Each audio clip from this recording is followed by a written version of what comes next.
Hi, I'm Akima. Welcome to my channel. And today I really just want to share my experiences with you and talk about how I got my first ever internship.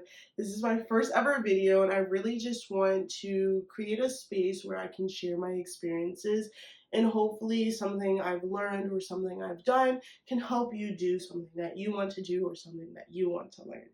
So I'm going to talk about my experience getting my internship at the Smithsonian.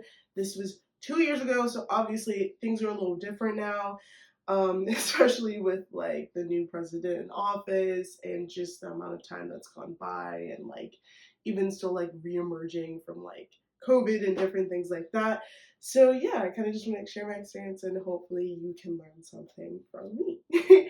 So my first ever internship was with the Smithsonian. It was an 8-week internship. It was paid, so I got a $4,800 stipend, and they provided housing. God is so good.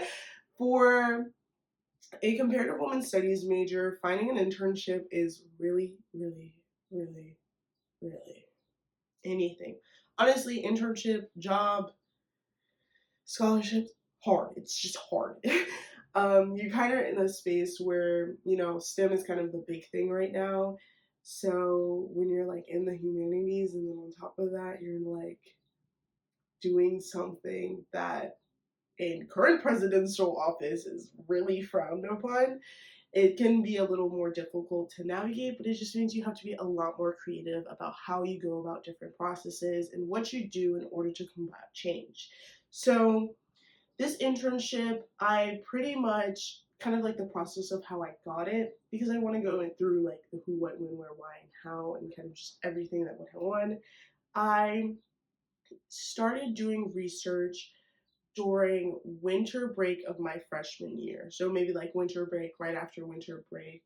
You can do research and attempt to apply and do all of these other things from whenever. Like you could start the summer before. I know some internship opportunities stay open throughout like April and even May.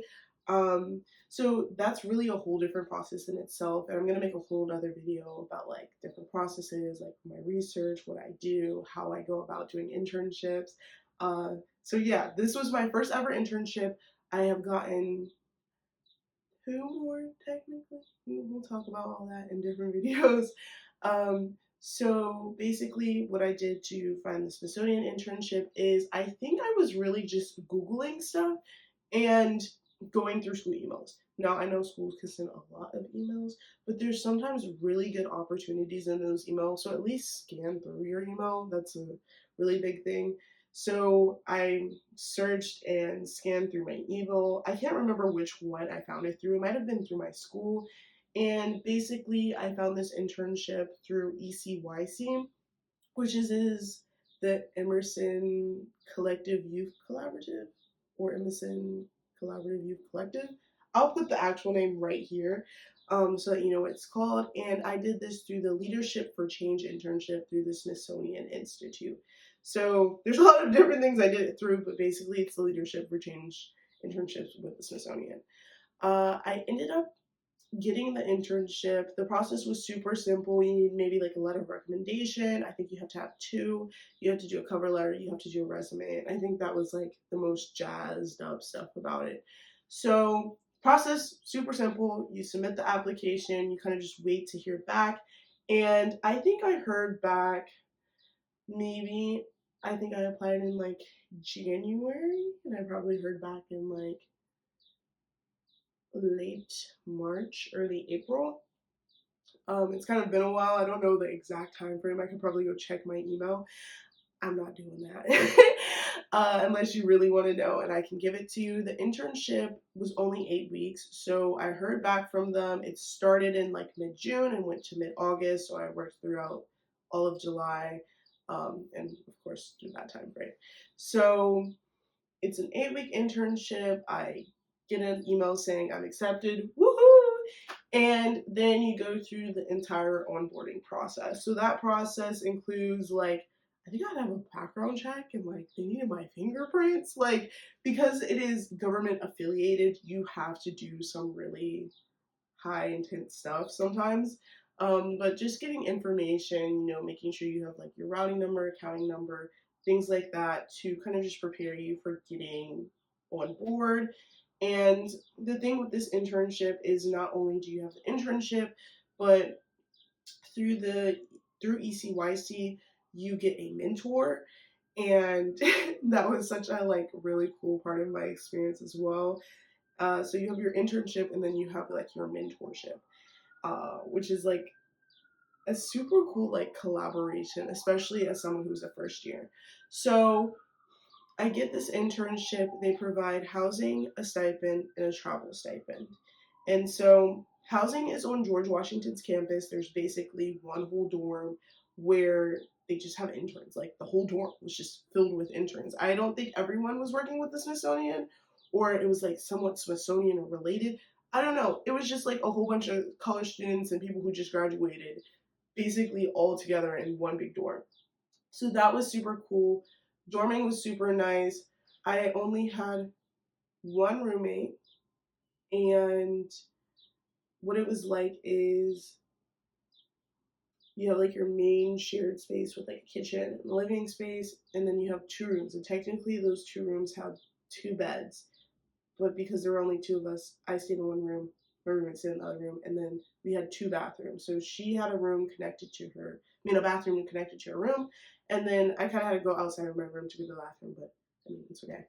And because I'm from Northern Virginia, it was super easy to kind of like deck out my room. Some people, just have, their bed, their sheets, their clothes, their stuff.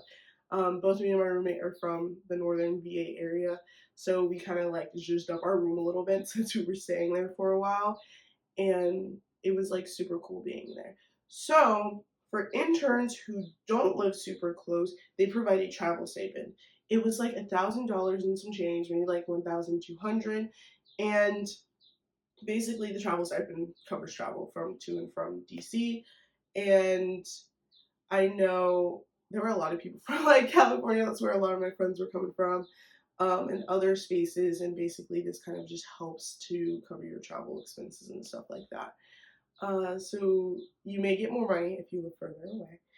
And then, as I said, the stipend was $4,800. A lot of the stipend, first of all, the stipend came all at once, so that was just a lot of money in my account. But a lot of my stipend probably went towards groceries and then doing activities and probably just spending money, because when you have your accommodations basically paid for, that's like a huge chunk of money that you would be spending. So it was really nice to kind of just have that, especially set up for you. And especially as like someone who's just coming out of the freshman year, it was a great way to kind of like separate myself a little bit from my family, and being from like the middle class and having a family who's supportive and who's paying for my education. It was really a way for me to branch away from my family so that I could have a little bit more independency, like having my own money, being able to move when I need to move, and also just like having a job in a city that is not only walkable, but like you can take the metro as well. So onboarding process super easy. We have our housing.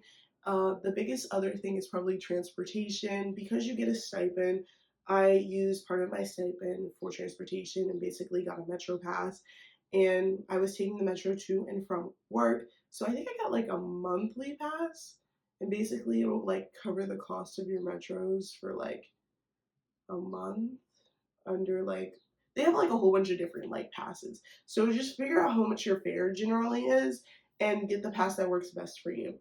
So from our dorm to the train station, it's maybe like 2 blocks, and then from where I was working, our train station was here. Our building was right here, like this close. Like you didn't have to walk anything. Like you go up the stairs from the train station, and then you walk into the building because the entrance is right there. So that was super cool, super easy, super simple. And the dorm was only like a 15-minute walk from the Lincoln Memorial. So you can basically go walk the mall super easily from our dorm. I mean, it's probably like, to get to like some of the further points, it's probably going to take you like 30-40 minutes, but it's still a very walkable space, and there's plenty to look at and plenty to do. And throughout the internship, they take you to different places. Like we went to the Library of Congress, super cool. If you haven't been, I mean, I had been before, but seeing it again is just so like gorgeous and beautiful. So yeah. So first I'm going to talk about my mentorship, and then I'll talk more about the internship experience. So part of the internship was you are granted a mentor, and this mentor is someone who works within the Smithsonian, and it can be from anywhere based off of what your interests are. So I got my mentor was a zookeeper. So a lot of our meetings, although he was there to help me stay on task and really network and understand more of what I want to do and my interests, we talked a lot about animals. So that was super cool. I'm still connected to him now. It was really fun, kind of just like being able to talk maybe like once a week and kind of like not only learning about like animals, but also learning in a professional sense. So it was really fun to just interact and do different things like that. And then I'm during my internship, so these meetings are going along as I'm doing the internship. I'm working with a team of about 3 people. Of course, they're not the only people in the office, but I work with a team of about 3 people. I was working with the Smithsonian Education Science and Education Center, and which I didn't know was a thing. I didn't know they did things outside of museums. Even as a person like growing up going to museums and knowing what the Smithsonian is, I didn't know they did things outside of museums. So if you didn't know, they do more than that. And I worked with a team of 3 people. We were the DEAI team, so we were really focusing on accessibility within education, and that was super cool, especially in a time now where I may not get an opportunity like that within the next 3-4 years. It was really fun to really just be able to learn about how to use accessibility in the classroom. So as someone who is passionate about education, doesn't know if I want to be a teacher though. We can talk more about that later. I really got to learn from a teacher's perspective what it's like to bring accessibility into the classroom. Excuse me, my piercing may have moved. So my main 2 things that I was doing outside of just helping with general work tasks, because this is not shred paper and put paper clips on things kind of internships. Even though we did have a shredding paper session. We did it twice. We were called like the Super Supreme Sparta Shredding Session Team or something like that. I don't know. We made like a whole name out of it. It was super fun. We enjoyed shredding paper 2 times. But basically, what I did was the first thing I did was I was talking to educators throughout the country. We were meeting on Zoom, and we were talking about accessible practices that they use in the classroom to kind of help the students. So the example I'm going to give, even though this is not necessarily a classroom example, is a ramp. So if a building has a ramp, it is not only accessible for people who may have wheelchairs or can't go upstairs, but it's also accessible for everyone else. So like if you wanted to go up the ramp, or maybe you had a lot of stuff in your hands and didn't want to take the risk going up the stairs, or if you had a wagon, you can roll that up the stairs, or if you had small children, it may be easy, not roll up the stairs, you can roll up the ramp. But if you had small children, maybe going up the ramp was a lot easier for them to navigate versus climbing on the stairs. So that's kind of what I was doing, is so learning about things that may be helpful for one specific student, but also can be helpful for everyone in general because it's just more accessible. So I got to speak to educators about that, and basically what I was doing, I was writing down their thoughts and ideas and basically gonna sum it all up and put it into a paper for the Smithsonian to use within like the booklets they put out and different things like that. So it's kind of just like a smaller like research process that I was able to take on so that they didn't have to do it and could focus on bigger things at hand. So the other thing that I helped on, which was what they were mostly focusing on, is the Zero Barriers Summit. It was an accessibility summit, an accessibility summit where they brought teachers and educators out. So these could be private school, public school teachers.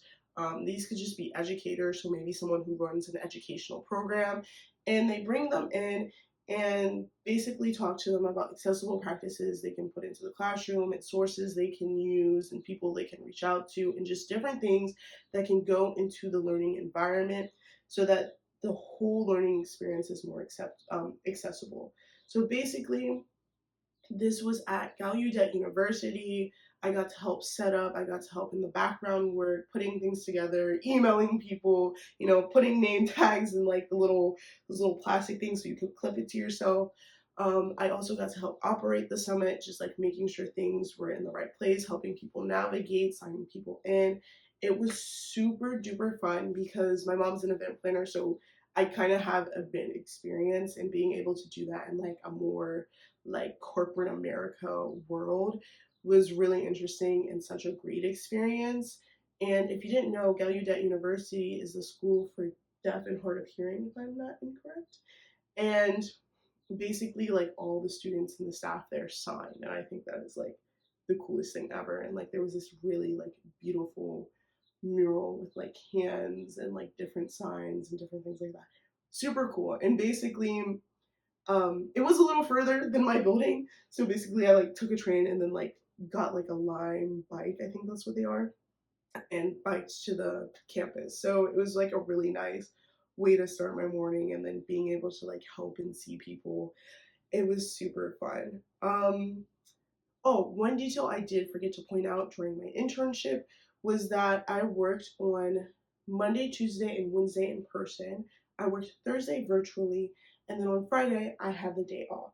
So the internship was like super flexible in the sense that like there was a lot of time for you to like be in an office environment, but also get virtual work experience, and then also still have plenty of time to explore. And I spent a lot of weekends just kind of like going home, going to the grocery stores where it's a little cheaper, and doing different things like that. But if you are staying in DC at one of their places, at GW, I mean, there is like grocery stores in the area that are within walking distance. I think there's a Trader Joe's like down the street, which is super accessible and is a great way to just go on a walk and get your food at the same time because there's plenty of space to cook. But yeah, it was a super fun internship. Like, I would say if anybody is like going to the Smithsonian and needs to know what to bring, like obviously like bedding, sheets, if you have any food things that you need, bring those.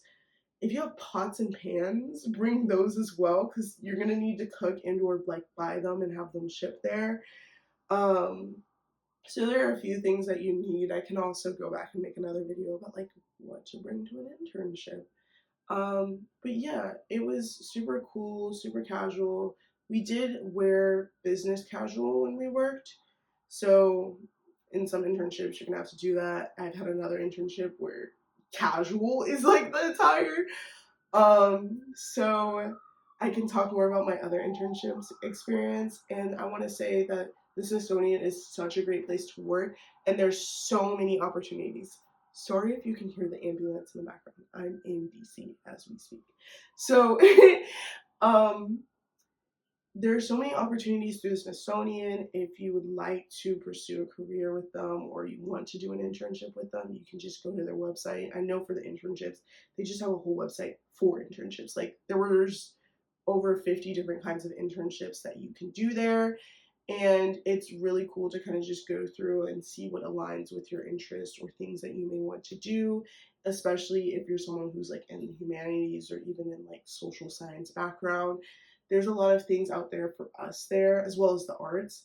Um, and it was really cool to just be able to find a place where I could truly explore my interests and gain professional experience because I didn't know how well that was going to go as a comparative women's studies major. Anything else? I don't think there's any other details that I think are sharing. Oh, I lied. There's a really big detail. So, basically, you come in with this cohort. So, as I was saying, the whole dorm is filled with students.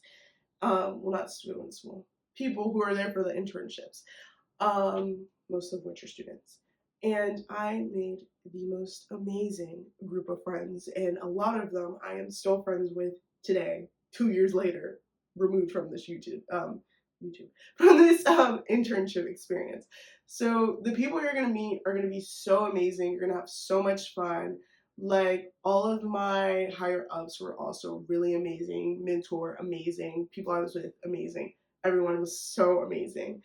And take the time to really forge those connections because I mean, even though we were like jokingly doing this, but like we were all sharing our LinkedIns and making sure that we stayed connected, and like, you know, getting people's Instagrams when you meet them, and just really taking the time to explore the city as well. I think that was something I wish I did more.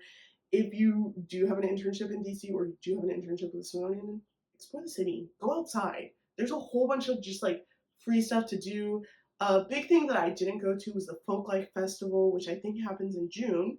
So if you have time this year, go to Folklife Festival.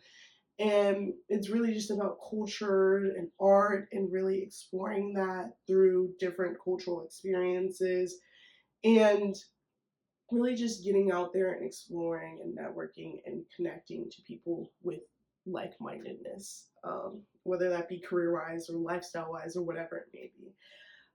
So yeah, if you have any questions or concerns, or you're like, oh, that wasn't right, or you're like, oh my gosh, this is so cool, please feel free to just like ask me any questions that you have. I really enjoyed working with the Smithsonian. I know they're still doing a lot of great work today.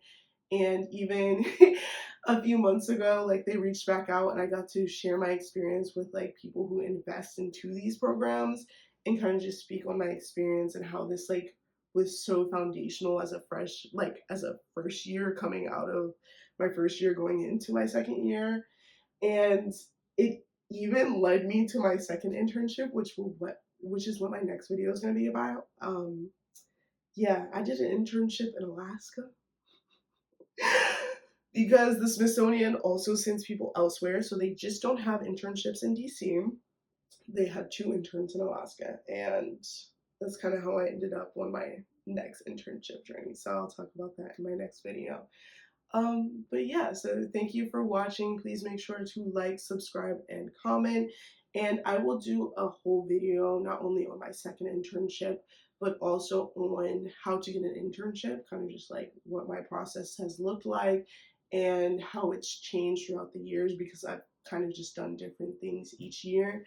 And this summer I'm kind of like working on my own things that are going to happen. So I'm super excited about that. But thank you so much for watching, and bye